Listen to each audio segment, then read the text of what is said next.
Many believe great writing simply flows from inspiration, an unconscious act of expression.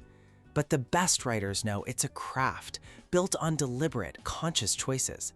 This is where metacognition comes in, the act of thinking about your own thinking. A powerful reflection isn't a simple description of what you wrote. Saying, "I wrote a story about grief and used imagery," is a start, but it doesn't prove craftsmanship.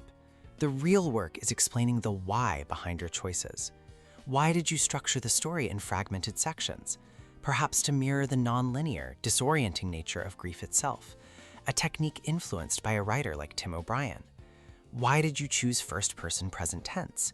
Maybe you wanted to create an unsettling immediacy, borrowed from Hilary Mantel, forcing the reader to experience disorientation as it happens, without the safety of looking back. This is craft.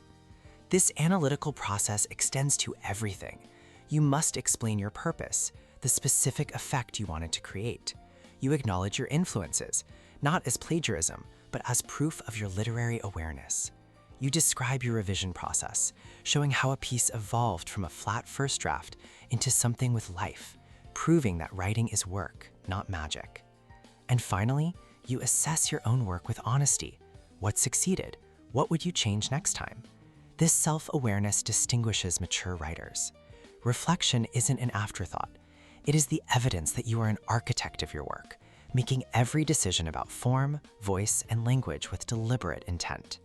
It proves you understand that writing is not just what you say, but precisely how you choose to say it.